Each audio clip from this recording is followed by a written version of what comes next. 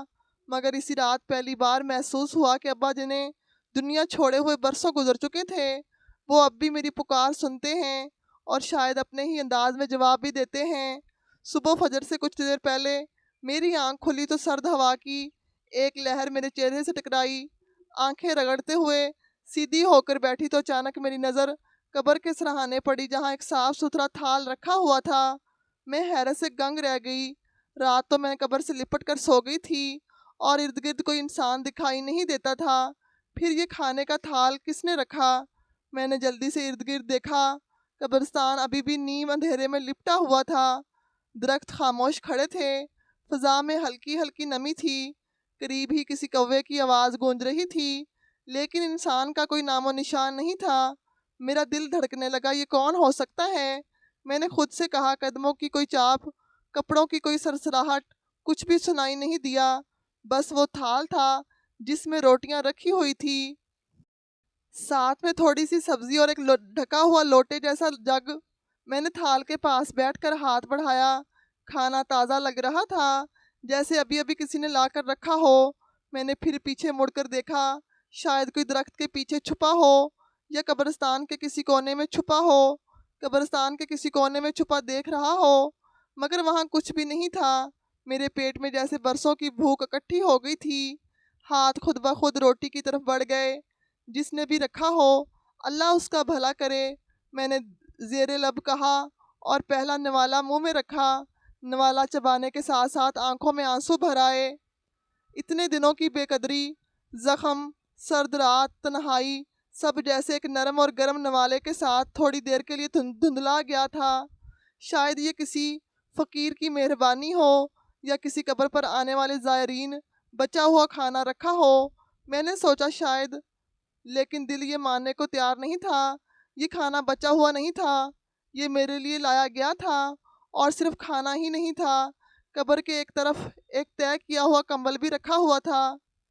میں نے اسے ہاتھ میں لے کر دیکھا، ہلکی سی خوشبو آ رہی تھی، جیسے کسی گھر میں رکھا ہو گیا صاف ستھرا کپڑا ہو۔ میں نے ناک سے لگا کر سونگھا، اجنبی مگر محفوظ سا احساس ہوا۔ میں سوچ میں پڑ گئی، کیا یہ کوئی جاننے والا ہے یا شاید کوئی چپ چاپ میری مدد کرنا چاہتا ہے؟ مگر کس نے دیکھا؟ مجھے یہاں رات کو تو کوئی نہیں تھا۔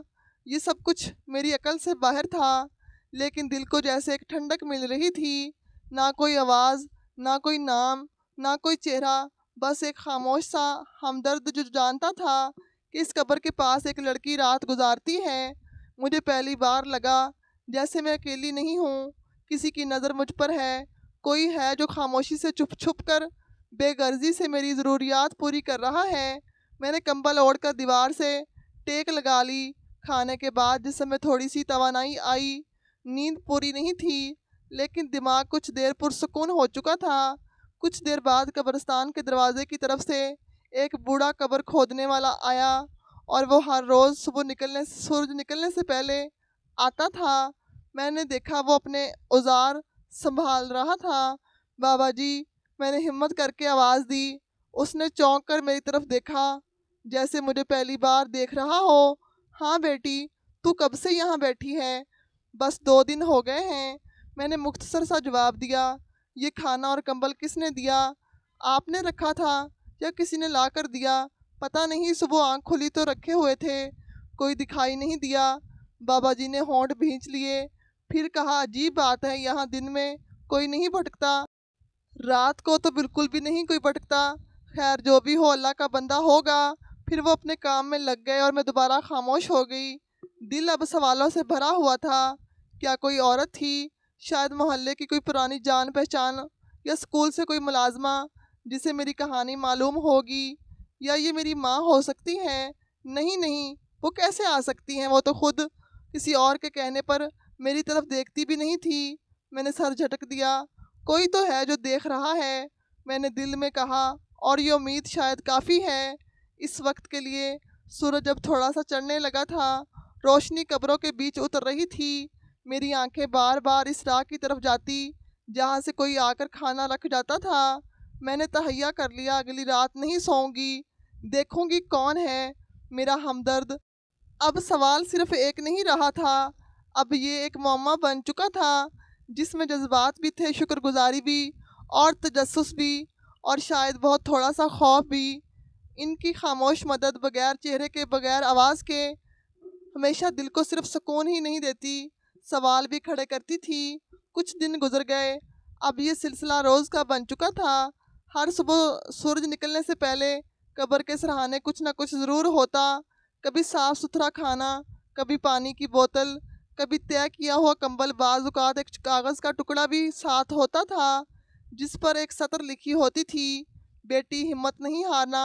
میں روز حیرت میں ڈوب جاتی، یہ کون ہے؟ کوئی اجنبی، کوئی جاننے والا؟ کیا کوئی مجھے پہچانتا ہے؟ مجھے رات کو نیند نہیں آتی تھی، لیکن صبح جاگنے کے بعد پہلا کام ہوتا وہ تھال دیکھنا، اور وہ کبھی خالی نہیں ہوتا تھا۔ ایسا لگتا ہے جیسے کوئی سایہ میری حرکات دیکھ رہا ہو، کوئی جو رات کو چپکے سے آتا ہے، مجھے جگانے سے پہلے ہی سب کچھ رکھ کر چلا جاتا ہے۔ میں نے کئی بار خود کو یہ سمجھایا کہ شاید کوئی فقیر ہوگا یا کوئی پرانا شناسا جسے ترس آ گیا ہو، لیکن اس خیال کے ساتھ ہی وہ سطر یاد آ جاتی، بیٹی ہمت نہیں ہارنا۔ کوئی فقیر ایسا لکھ نہیں سکتا، نہ ہی کوئی انجان شخص یہ لفظ استعمال کر سکتا ہے۔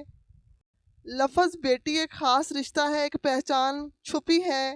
ایک دن مجھے تھال کے ساتھ چھوٹا سا پلاسٹک کا باکس بھی ملا، اندر 2 جوڑے موزوں کے تھے اور ایک چھوٹی سی صابن کی ٹکیا۔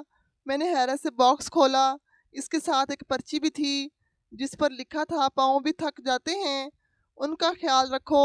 یہ چھوٹے چھوٹے اشارے میرے لیے زندگی کی لکیر بن چکے تھے، مگر دل کا ایک گوشہ اس خاموش مددگار کی حقیقت جاننے کے لیے بے چین تھا۔ کون تھا جو نہ صرف میری بھوک اور سردی کا خیال رکھتا تھا، بلکہ مجھے بیٹی کہہ کر بھی میری ہمت بندھاتا تھا؟ اب میرا معمول بن گیا، رات کو جلدی نہیں سوتی تھی، میں جاگتی رہتی، اور جیسے جیسے رات بڑھتی میرے دل کی دھڑکن تیز ہونے لگتی تھی، لیکن ہر بار نیند مجھ پر حاوی ہو جاتی، اور جب آنکھ کھلتی تو وہی تھال، وہی کمبل، وہی چپ چاپ پیغام موجود ہوتا۔ پھر میں نے فیصلہ کیا، مجھے سچ جاننا ہے، کسی بھی قیمت پر۔ اسی رات میں نے اپنا بیگ سر کے نیچے رکھا، کمبل اوڑھ کر لیٹ گئی، لیکن آنکھیں کھلی رکھی۔ میں نے سانسوں کو بھی ہموار رکھنے کی کوشش کی تاکہ دور سے دیکھنے پر لگے کہ جیسے میں سو چکی ہوں۔ دل تیزی سے دھڑک رہا تھا۔ قبرستان خاموش تھا، لیکن کہیں دور کسی کتے کے بھونکنے کی آواز آئی، مگر کچھ اور نہیں ہوا۔ میں نے اس رات خود سے وعدہ کیا تھا کہ چاہے کچھ بھی ہو میں سوؤں گی نہیں، میں جاگتی رہوں گی، انتظار کروں گی، اور جب وہ سایہ دوبارہ آئے گا میں اس کا سامنا کروں گی۔ میں نے چادر اوڑھ لی، مگر آنکھیں بند نہیں کی۔ تھکن ضرور تھی، مگر ارادہ پکا تھا۔ رات کے تیسرے پہر فضا میں ایک عجیب سا سناٹا پھیلنے لگا، ہلکی ہلکی ہوا قبروں کے بیچ سے گزر رہی تھی، اور ہر درخت کی شاخ جیسے سانس لے رہی تھی۔ میں حرکت کرتی رہی، دل کی دھڑکن تیز تھی، مگر جسم ساکت تھا۔ تبھی قدموں کی چاپ سنائی دی، دھیرے دھیرے، جیسے کوئی ہر قدم پر سوچ کر چل رہا ہو۔ میں نے سانس روک لی، آنکھیں تھوڑی سی کھول کر قبر کے دوسری طرف جھانکا۔ ایک دھندلا سا سایہ وجود آہستہ آہستہ میری طرف بڑھ رہا تھا، ہاتھ میں ایک ٹفن تھا اور اس کے قدموں میں تھکن تھی، جیسے ہر قدم پر برسوں کا بوجھ ہو۔ وہ قبر کے پاس آ کر رک گیا، ہاتھ زمین پر رکھا اور پھر گھٹنوں کے بل بیٹھ گیا۔ میں نے دل تھام لیا۔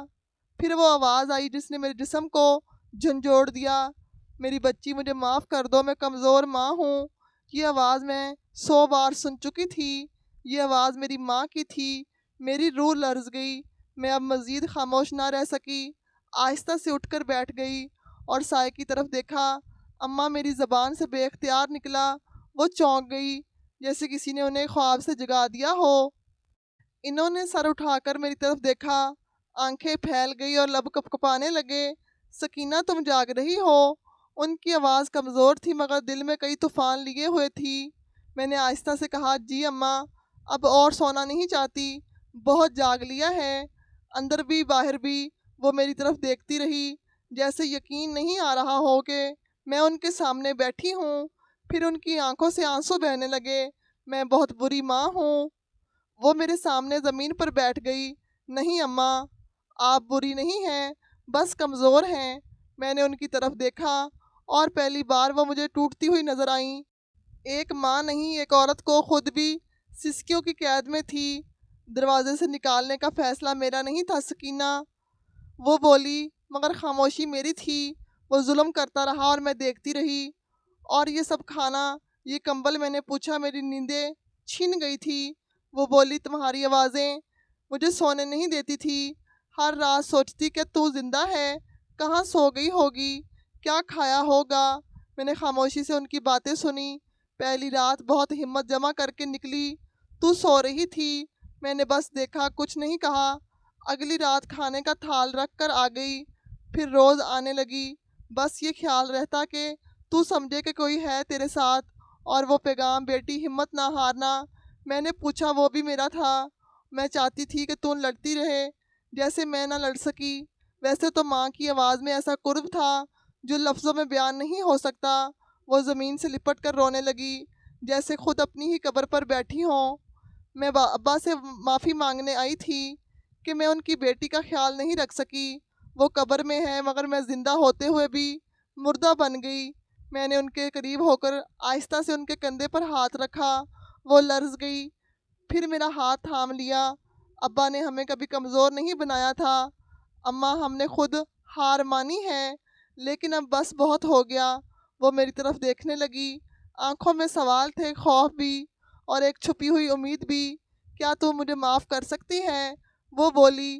میں نے سر جھکا لیا۔ اماں، معافی سے پہلے سوال ہے، کب تک چپ چپ کر میری مدد کرتی رہو گی؟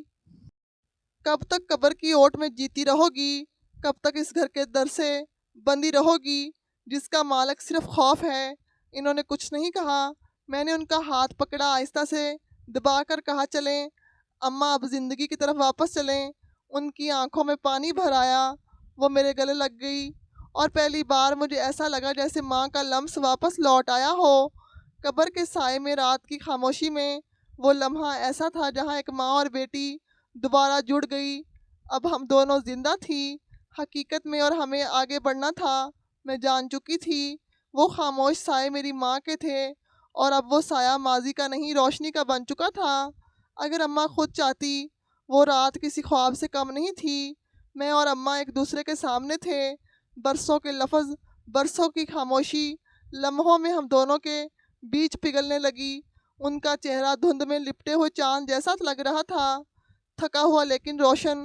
میں نے ان کا ہاتھ مضبوطی سے پکڑا ہوا تھا، جیسے برسوں بعد وہ دوبارہ کسی چیز کو پا لینے کا خوف ہو۔ ہم دونوں قبر کے کنارے بیٹھ گئی، کچھ دیر خاموشی میں وقت گزارا، صرف ہوا کی سانسیں ہمارے بیچ گونجتی رہی۔ پھر اماں نے آہستہ سے کہنا شروع کیا، بیٹی، یہ سب آسان نہیں تھا میرے لیے۔ تجھے گھر سے نکالنا نہیں چاہتی تھی، پر وہ آدمی تیرے ستیلے باپ نے مجھے چاروں طرف سے گھیر رکھا تھا، ہر بات میں طلاق کی دھمکی دیتا۔ میں نے خاموشی سے ان کی طرف دیکھا، ان کی آنکھوں کے کنارے نم تھے، مگر وہ بولتی رہی۔ وہ کہتا، اگر میں نے تجھے پناہ دی تو وہ مجھے طلاق دے دے گا، اور صرف اتنا ہی نہیں بلکہ وہ تیری عزت کا حوالہ دے کر مجھے بلاتا تھا، اور کہتا تھا اگر گھر میں رکھا تو تیری بدنامی ہوگی، رشتے بھی نہیں آئیں گے، اور میں کسی سے بھی نکاح پڑھا کر اسے بیچ دوں گا۔ میرے کان سن رہے تھے، پر دل جیسے سن ہو چکا تھا۔ سکینہ، میں بہت ڈر گئی تھی۔ اماں نے اپنے چہرے پر ہاتھ رکھا جیسے خود سے چھپنے کی کوشش کر رہی ہوں۔ میں نے سب سن لیا، ان کی چیخیں، اس کی آوازیں، اس کی باتیں، اس کی نظریں، لیکن تجھے گھر میں رکھنے کا فیصلہ میں نہیں کر سکی۔ وہ جو کچھ کہتا میں مانتی گئی۔ میں بس سوچتی رہی کہ تو گھر میں رہے گی تو شاید زیادہ نقصان اٹھا لے گی۔ میں نے آہستہ سے کہا، تو آپ نے سوچا باہر بھیج دینا بہتر ہوگا؟ سڑک پہ تنہا بے سہارا وہ خاموش ہو گئی، ان کی نظریں جھک گئی۔ نہیں، ایسا کبھی نہیں چاہا، میں نے تو بس یہی سوچا تھا کہ تم مضبوط رہو، تجھ میں ہمت ہے، تو خود لڑ لے گی، اور میں اندر سے مر چکی تھی۔ میں نے ان کا ہاتھ تھاما اور کہا، لیکن اماں، آپ ہی تو میرا واحد سہارا تھی۔ جب اماں خاموش ہو جائیں تو بیٹی کہاں جائے؟ وہ رو پڑی، میرے کندھے پر سر رکھ دیا، اور بس سسکتی رہی۔ یہ جو کھانا تھا، یہ جو کمبل تھے، وہ سب آپ کی مہر تھی نا؟ ہاں سکینہ، یہ میرا دل تھا جو روز تھوڑا تھوڑا تم تک بھیجتی تھی۔ میں چاہتی تھی کہ تو بھوکی نہ رہے۔ تو بے لباس نہ ہو، تو جان لے کہ تیری ماں آج بھی تجھے چاہتی ہے، بس بول نہیں سکتی، سامنے نہیں آ سکتی۔ میں نے ان کی آنکھوں میں دیکھا، وہاں افسوس سے زیادہ خوف تھا۔ یہ کیسا رشتہ تھا اماں، جو عورت کو بیٹی کے سامنے مجرم بنا دے؟ وہ کچھ لمحے چپ رہی، پھر بولی، بیٹی میں نے 2 وقت کی روٹی کے بدلے سب کچھ برداشت کیا۔ سچ یہ ہے کہ وہ گھر تیرے باپ کی کمائی سے بنا تھا، وہ بھی اب اس کے نام پر کروا لیا گیا ہے۔ میں چاہتی تھی کم از کم وہ چھت میرے سر پر رہے، اسی لیے اس کے ہر جھوٹ پر خاموش ہو گئی۔ یہ بات میرے لیے نہیں تھی، وہ گھر جو ابا نے بنایا وہ بھی۔ ہاں، میں نے اپنے ہی ہاتھوں سے اس پر دستخط کیے۔ اس کے کہنے پر ڈرتے ڈرتے میرے اندر جیسے آگ سی بھڑکنے لگی۔ میں اٹھ کر کھڑی ہو گئی۔ اماں نے مجھے دیکھا حیرت سے، بیٹی کہاں جا رہی ہو؟ اب وہ سب کچھ واپس لینا ہے اماں؟ انہوں نے میرا بازو پکڑ کر روکا۔ نہیں، وہ بہت ظالم ہے، وہ کچھ بھی کر سکتا ہے۔ تو کیا ہماری ساری زندگی ڈرتے رہیں گے؟ میں نے تلخی سے پوچھا۔ وہ چپ رہ گئی۔ میں نے آہستہ سے ان کے شانے پر ہاتھ رکھا۔ اماں، آپ نے مجھے پیدا کیا، پالا، اور اب جب وقت آیا ہے کہ ہم ایک ساتھ کھڑے ہوں تو آپ پھر سے پیچھے ہٹ رہی ہیں۔ وہ کچھ دیر سوچتی رہی، پھر آہستہ سے بولی، اگر تو ساتھ ہے تو شاید میں لڑ سکتی ہوں، پر کیا ہم جیتیں گے؟ یہ پتہ نہیں اماں، پر یہ بھی سچ ہے اگر ہم لڑے نہیں تو ہار پہلے ہی مان چکے ہیں۔ وہ قبر کی طرف دیکھنے لگی، پھر بولی، تیرے ابا کو بھی یہی بات کہنی تھی، پر میں نے نہیں سنی۔ اب شاید دیر نہ ہو گئی ہو۔ نہیں اماں، ابھی وقت ہے، ابھی ہم زندہ ہیں، اور زندہ لوگ اگر سچ کے آگے ہوں تو جیت ان کے قدم چومتی ہے۔ انہوں نے میرا ہاتھ مضبوطی سے پکڑ لیا۔ سچ کی چوٹ بہت گہری ہوتی ہے سکینہ، میں نے کہا، لیکن جھوٹ کا زہر ہمیں اندر ہی اندر کھا رہا ہے۔ اس سے بہتر ہے کہ ہم ایک بار درد جھیل لیں، پھر خود کو آزاد کر لیں۔ وہ آہستہ سے اس بات میں سر ہلانے لگی۔ ہم قبر سے اٹھ کر جانے لگے۔ پہلی بار راستہ سیدھا محسوس ہو رہا تھا۔ میں جانتی تھی یہ لڑائی آسان نہیں ہوگی، لیکن اب میرے ساتھ میری ماں تھی، خاموش سایہ نہیں، جیتی جاگتی ماں، اور یہی میرے لیے سب سے بڑی جیت تھی۔ ہم دونوں قبر کے پاس سے اٹھ چکے تھے۔ ماں کا ہاتھ میرے ہاتھ میں تھا، مگر ان کی انگلیاں لرز رہی تھی۔ راستہ خالی تھا، قبرستان کی خاموشی ہمارے پیچھے رہ گئی تھی، لیکن دل کے اندر شور اٹھ رہا تھا۔ میں جانتی تھی کہ کچھ باتیں ابھی باقی ہیں، وہ باتیں جو میرے اندر برسوں سے جل رہی تھی، جنہیں میں کبھی زبان پر نہ لا سکی، مگر اب وہ دھماکے کی طرح پھٹنے کو تیار تھی۔ ہم قبرستان کے باہر ایک ویران بینچ پر بیٹھے۔ تھوڑی دیر ایک بلی کو کوڑے کے ڈھیر سے روٹی کا ٹکڑا اٹھا رہی تھی۔ مجھے لگا جیسے وہ بھوکی بلی میں اپنا عکس دیکھ رہی ہوں، مگر پھر اچانک اندر کچھ ٹوٹ گیا۔ میں نے ماں کی طرف دیکھا اور الفاظ جیسے خود زبان پر آ گئے۔ ماں تو ایسی نہیں ہوتی۔ میری آواز بلند تھی، جیسے برسوں کا دکھ ایک چیخ میں نکل آیا ہو۔ اماں جانتی تھی، پھر کیوں خاموش رہی؟ کیوں مجھے ظلم کے حوالے کیے رکھا؟ ماں کا رنگ فک ہو گیا، وہ فوراً نیچے بیٹھ گئی۔ میرے قدموں میں ان کی سانسیں اکھڑ رہی تھی۔ بیٹا، انہوں نے ہچکچاتی ہوئی آواز میں کہا، بس مجبوری تھی، عمر ڈھل رہی تھی، سسرال چھن جانے کا ڈر تھا، اور میری عزت۔ میں نے سوال کیا، اس کا کیا؟ وہ لرز گئی۔ اسی کا تو خوف تھا، اسی لیے تو تجھے بچانے کے لیے خاموشی چن لی۔ خاموشی نہیں اماں، بے وفائی۔ میرے لہجے میں شدت تھی۔ کچھ راہگیر ہمارے قریب سے گزرے۔ ایک عورت نے پلٹ کر دیکھا جیسے تماشا بن رہا ہو، مگر میں رکی نہیں۔ آپ جانتی تھی وہ کیسا آدمی ہے، اس کے باوجود آپ نے مجھے اس کے رحم و کرم پر چھوڑ دیا۔ ماں کی نظر تو ایک لمحے میں سب پہچان لیتی ہے، پھر آپ کی آنکھوں نے مجھے دیکھنے سے انکار کر دیا۔ اماں اب بھی خاموش تھی، بس آنکھوں سے آنسو بہتے جا رہے تھے۔ وہ میرے ہاتھ کو تھامنے کی کوشش کر رہی تھی، مگر میں نے ہاتھ پیچھے کھینچ لیا۔ ماں کا رشتہ کمزور نہیں ہوتا۔ آپ کے لیے سسرال اہم ہو گیا، اور میرے لیے پناہ بھی نہ رہی۔ میں ڈر گئی تھی بیٹا، انہوں نے ٹوٹے ہوئے لہجے میں کہا۔ ہر عورت ایک وقت پر ہار مان لیتی ہے، میں نے بھی مان لی، پر میں وہ عورت نہیں ہوں اماں جو ہار مان لے۔ میں اٹھ کر کھڑی ہو گئی۔ آپ نے میری حفاظت کے لیے چپ سادھ لی تھی، تو آج میں آپ کی خاطر بول رہی ہوں۔ ہم دونوں میں سے کسی کو تو بولنا تھا۔ اب بس اماں سر جھکائے بیٹھی تھی۔ میں نے پہلی بار دیکھا کہ وہ عورت جسے میں اپنی ماں سمجھتی آئی تھی، آج ایک عام عورت کی طرح میرے سامنے بے بس بیٹھی تھی۔ اس کے پاؤں میں چپل نہیں تھی، لباس گرز سے اٹا ہوا تھا، اور وہ عورت جو گھر کی عزت کہلاتی تھی آج خود عزت کی بھیک مانگ رہی تھی۔ اپنی بیٹی سے پاس کے نلکے پر ایک عورت پانی بھر رہی تھی۔ اس نے ہماری طرف دیکھا، پھر جھک کر اپنا کام کرنے لگی جیسے کچھ سنا نہ ہو۔ میں نے لمحہ بھر کو خود کو روکا، پھر دوبارہ ماں کے قریب جا کر بیٹھ گئی۔ ماں، میں آپ کو چھوڑنا نہیں چاہتی، لیکن اب ہمیں خود اٹھنا ہے۔ آپ کی خاموشی نے ہمیں گرا دیا، اب ہمیں اپنی آواز سے کھڑا ہونا ہے۔ میں نے ماں کی طرف دیکھا، آنکھوں میں حیرت تھی، لیکن پہلی بار تھوڑی ہمت بھی چمک رہی تھی۔ کیا تو میرے ساتھ ہے؟ ابا کی بیٹی ہوں اماں، آپ کے ساتھ بھی ہوں اور سچ کے ساتھ بھی۔ وہ آہستہ سے سر ہلانے لگی۔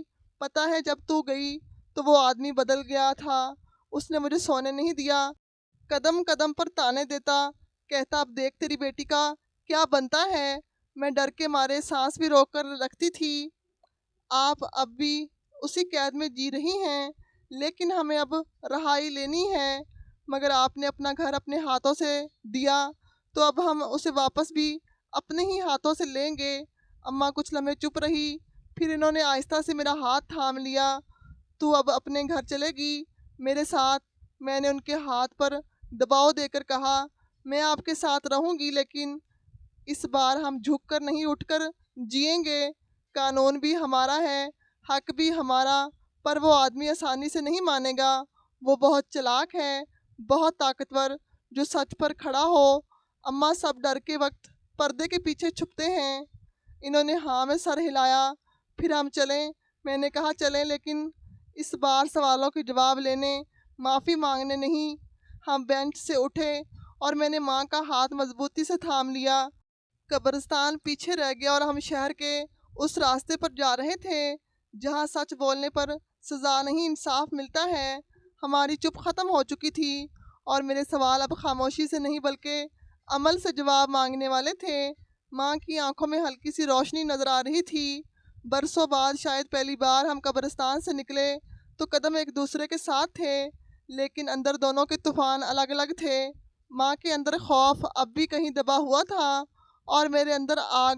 میں نے ان کا ہاتھ مضبوطی سے تھام رکھا تھا۔ راستے میں ایک پولیس کی گاڑی گزر رہی تھی۔ ماں ٹھٹک کر رہ گئی۔ میں نے ان کے چہرے پر وہی پرانا ڈر محسوس کیا۔ اماں، اب یہ گاڑیاں ہمیں نہیں روکیں گی، اب ہم سچ بولنے جا رہے ہیں، جھوٹ چھپانے نہیں۔ انہوں نے سر ہلایا اور قدم آگے بڑھا دیے۔ ہم سیدھے ایک ایسے شخص کے پاس گئے جو علاقے میں معزز مانا جاتا تھا۔ کئی لوگ اس کے پاس مشورے کے لیے آتے تھے اور وہ مقامی سیاست سے بھی جڑا ہوا تھا۔ میں نے اس کا نام سنا تھا، لیکن کبھی بات کرنے کی ہمت نہیں ہوئی تھی۔ دفتر میں داخل ہوئے تو ایک نوجوان نے ہمیں بیٹھنے کو کہا۔ کچھ دیر بعد وہ شخص خود اندر آیا، درمیانی عمر کا، صاف کپڑوں میں گہری نظر رکھنے والا۔ اس نے ہمیں دیکھتے ہی کہا، جی بیٹھو، کیسے آنا ہوا؟ میں نے سانس بھری اور کہا، ہمیں انصاف چاہیے، اس سے پہلے کہ دیر ہو جائے۔ اس نے سنجیدگی سے ہمیں دیکھا اور کہا، بات کھل کر بتاؤ تاکہ کھل کر حل نکالا جا سکے۔ میں نے ساری کہانی بیان کی۔ اب کوئی پردہ نہیں رہا۔ میں نے سوتیلے باپ کی دھمکیاں، ماں پر دباؤ، گھر کے کاغذات، سب کچھ با لفظ بتا دیا۔ درمیان میں ماں رو پڑی، مگر میں بولتی رہی۔ اس شخص نے سننے کے بعد گہرا سانس لیا۔ یہ معاملہ قانونی بھی ہے اور اخلاقی بھی، اور سب سے بڑی بات یہ ہے کہ ماں بیٹی کی عزت کا سوال ہے۔ اس نے فون اٹھایا اور کسی وکیل کو بلایا۔ آدھے گھنٹے بعد ایک قانونی مشیر ہمارے سامنے بیٹھا تھا۔ یہ گھر آپ کے شوہر کے نام کیسے ہوا؟ وکیل نے ماں سے پوچھا۔ اس نے میرے سامنے کاغذات رکھے اور کہا کہ کچھ فارم بھرنے ہیں۔ میں نے بغیر پڑھے دستخط کر دیے۔ بعد میں پتہ چلا وہ گھر اس کے نام ہو چکا ہے۔ اور آپ کے پاس نکاح نامہ ہے؟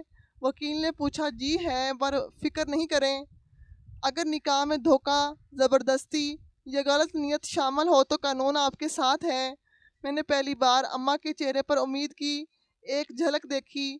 سیاسی شخص نے کہا، ہم یہ معاملہ میڈیا پر بھی لا سکتے ہیں، لیکن اگر بات جلدی نپٹانی ہے تو بات چیت کا راستہ بھی نہیں۔ اب کوئی بات چیت نہیں، میں نے سختی سے کہا۔ اب صرف انصاف چاہیے، جو وہ ہم سے چھین چکا ہے وہ ہمیں واپس ملنا چاہیے۔ انہوں نے حامی بھر لی۔ قانونی درخواست تیار کی گئی جس میں ماں کی گواہی، میرے بیانات اور سوتیلے باپ کی دھمکیوں کی تفصیل شامل کی گئی۔ اسی شام ہمیں پولیس اسٹیشن بلایا گیا۔ ماں کے ساتھ میں بھی گئی۔ وہاں تھانے دار پہلے سے تیار تھا۔ ہمیں بٹھایا، بات سنی اور کہا آپ کی شکایت درج ہو گئی ہے، قانونی کارروائی شروع کر دی گئی ہے، 1 ہفتے کے اندر ہی سوتیلے باپ کو نوٹس بھیج دیا جائے گا۔ وہ پہلی پیشی پر نہیں آیا، دوسری پر بھی غیر حاضر رہا، تیسری پر عدالت نے سخت رویہ اختیار کیا اور بالآخر وہ خود تھانے میں پیش ہوا۔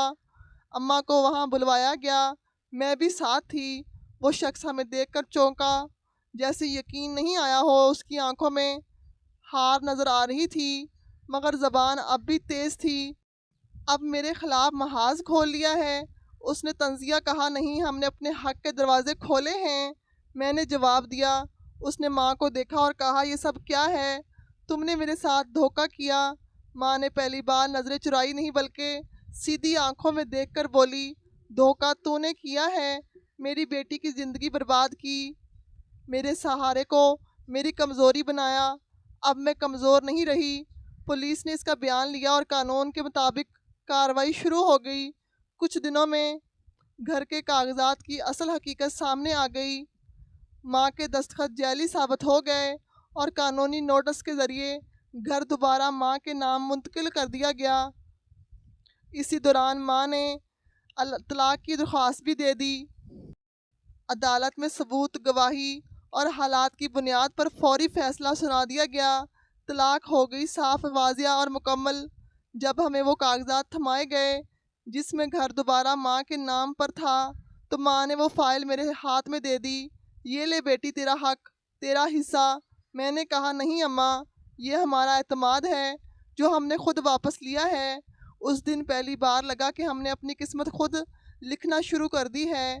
باہر نکل کر ماں نے میری طرف دیکھا، تو نہ ہوتی تو میں کبھی نہ لڑ پاتی۔ میں نے ان کے ہاتھ پکڑ کر کہا، امی، ظلم کے سامنے خاموشی جرم بن جاتی ہے۔ ہم نے صرف جرم سے منہ موڑنا بند کیا ہے، اور اس دن ہمیں صرف انصاف نہیں ملا بلکہ اپنی پہچان بھی واپس مل گئی۔ گھر کے در و دیوار وہی تھے مگر ہوا بدل چکی تھی، کمرے وہی تھے مگر ان میں اب خاموشی کی جگہ ہنسی گونجتی تھی۔ ماں اور میں جب واپس اپنے گھر میں داخل ہوئے تو کسی فاتح کی طرح نہیں بلکہ کسی یتیم وارث کی طرح جو اپنا حق لے کر واپس آیا ہو۔ دروازے پر پہلا قدم رکھتے ہی ماں کے پاؤں لرز رہے تھے۔ میں نے ان کا ہاتھ تھام کر کہا، یہی وہ جگہ ہے جہاں ہمیں نئے سرے سے جینا ہے۔ اماں وہ دھیرے سے بولی، پہلے یہ گھر قید تھا، اب شاید زندگی بن جائے گا۔ ہم نے سب سے پہلے وہ کمرے کھولے جس میں برسوں سے ان کی چپ قید تھی۔ امی، ظلم کے سامنے خاموشی جرم بن جاتی ہے۔ ہم نے صرف جرم سے منہ موڑنا بند کیا ہے، اور اس دن ہمیں صرف انصاف نہیں بلکہ اپنی پہچان بھی واپس مل گئی۔ گھر کے در و دیوار وہی تھے مگر ہوا بدل چکی تھی، کمرے بھی وہی تھے مگر ان میں اب خاموشی کی جگہ ہنسی گونجتی تھی۔ ماں اور میں جب واپس اپنے گھر میں داخل ہوئے تو کسی فاتح کی طرح نہیں بلکہ کسی یتیم وارث کی طرح جو اپنا حق لے کر واپس آیا ہو۔ دروازے پر پہلا قدم رکھتے ہی ماں کے پاؤں لرز رہے تھے۔ میں نے ان کا ہاتھ تھام کر کہا، یہی وہ جگہ ہے جہاں ہمیں نئے سرے سے جینا ہے۔ اماں وہ دھیرے سے بولی، پہلے یہ گھر قید تھا، اب شاید زندگی بن جائے۔ ہم نے سب سے پہلے وہ کمرہ کھولا جس میں برسوں سے ان کی چپ قید تھی۔ ایک لڑکی جو خود بھی لڑ کر نکلی ہے، اب دوسروں کے بچوں کو محفوظ بنا رہی ہے۔ ماں کا انداز بھی بدلنے لگا۔ وہ جو پہلے دروازہ بند کر کے رکھتی تھی اب صحن میں دھوپ میں بیٹھ جاتی تھی۔ کبھی محلے کی عورتیں آ کر ان سے مشورہ لیتی تو وہ پورے اعتماد سے جواب دیتی تھی۔ ایک دن ایک عورت آئی، آنکھوں میں آنسو، 2 بچوں کا ہاتھ ہمیں اس کا شوہر اسے مارتا تھا۔ اس نے اندر بٹھایا اور بولی، بیٹی، برداشت سے کبھی عزت نہیں بچتی، صرف جسم تھکتا ہے۔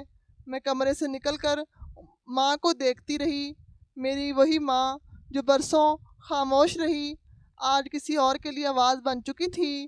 ہم نے مل کر اس عورت کے لیے بھی مدد کا راستہ نکالا۔